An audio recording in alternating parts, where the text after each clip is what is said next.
Hi there mga kaiponaryo! Gusto mo ba talaga makaipon ng bonggang-bongga na talagang sobrang dami mong ipon, wala ka ng problema sa iyong financial future?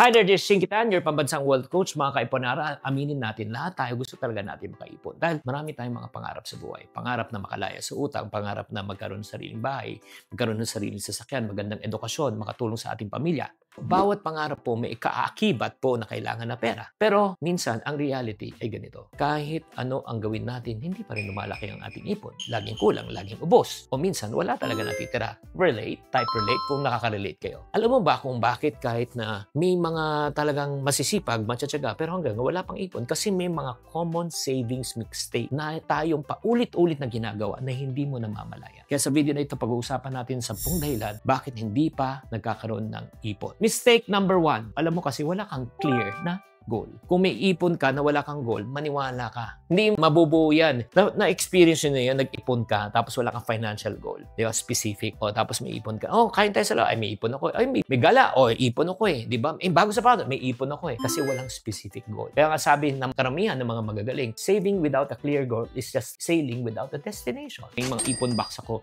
nakasulat doon, saving for what? Ikaw ba nag-saving para sa bakasyon, sa bagong cellphone, sa home repair, sa edukasyon ng anak? Pag yan ang financial goal mo, dapat hindi mo dapat gamitin for other purposes. Mistake number 2, wala kang budget. Ito yung classic na maraming Pinoy gusto mag-ipon pero hindi sinusunod ang budget. Sinusunod kung ano yung gusto, kung ano yung feelings. Maniwala ka, dapat ito po yung ating budgeting system. Income minus savings equivalent to expense. Pagkakita, i-priority mo ng pag-iipon bago ka gumastos. Dapat yan ang tamang sistema. Hindi pwedeng bahala ng si Matpat. Number 3, mistake kung bakit hindi nakakabuo ng ipon, walang emergency fund. Tatandaan, life is unpredictable. Pwede kang mawalan ng trabaho, pwede kang magkasakit. Marami pwedeng mangyari. Kung wala kang emergency fund, ending yan, utang at financial stress. Kaya nga kung ikaw naman ang nakaipon, kahit na 1 month ang iyong gastusin, tapos gawin mong 3 months, 6 months, 12 months, syempre, ikaw na. Mistake number 4, hindi mo kasi pinaprioritize at in-automate ang savings. Ito ang pinakamalupit. Mabilis mag-umpisa pero mahirap maging consistent. Alam mo, pag ikaw, nag-iipon ka lang, pag feel mo lang, 99% sure, walang matitira. Ang solusyon,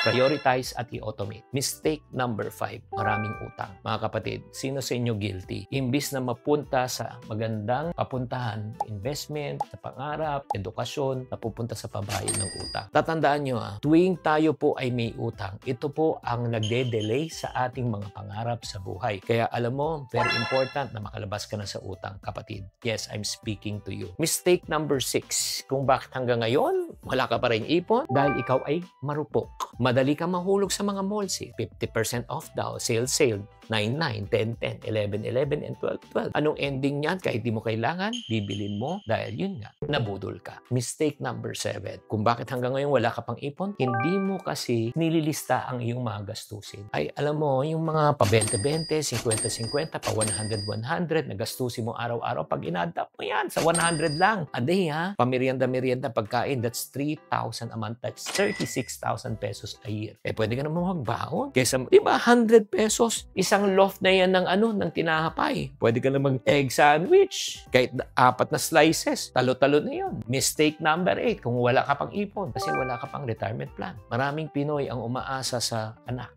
or if not naman, sa pension. Kapatid, kung pension ang pag-uusapan natin, pakapambili mo lang ng gamot yan. Kaya very important na hanggang ngayon, habang maaga pa, mag-ipon ka na pang retirement. Mistake number 9, unrealistic expectation. Yung mga gustong biglang yaman, ay gusto ko talaga malaki ang kita, ay naku, makaiponaryo. Hindi realistic yan. Ang ending, frustrated ka. You give up. Be realistic. Kapatid, start ka muna sa 20. O, pagkatapos 50, 100. Yung maliit-liit, yung patak-patak niyan, mabubuo rin yan. Mistake number 10, hanggang ngayon, ba't wala ka pang ipon? Kasi hindi mo nire-review ang iyong savings plan. Nagbago ng income mo. Yung ipon mo, hindi pa rin nagbabago. May bago kang baby. Yung kita mo, pareho lang. Kakainin ka talaga, kapatid. Kaya mali yan. Kailangan i-review mo regularly. So you learn how to adjust and adapt. Always remember, ang financial plan ay isang living organism. Iba yan pag kayo ay bagong kasal. Iba yan pag kayo nagkaanak. Iba yan pag nag-aaral ng anak mo. Iba na pag dalawa ng anak ka. Dapat nag-a-adjust habang nagbabago ang buhay. So sa 10 na sinabi ko, mga kapatid, sa 10 pagkakamali, saan ka tumatama? Ulitin nga natin. Mistake number 1, syempre, wala kang clear goal. Mistake number 2, wala kang budget. Number 3, wala kang emergency fund. Number 4, hindi mo pinaprioritize at automate ang savings mo. Number 5, nauuna ang luho. Number 6, hindi mo tinututukan ang gastos mo. Next, hindi mo kasi nililista ang iyong mga gastusin. Next, wala kang retirement plan. Next,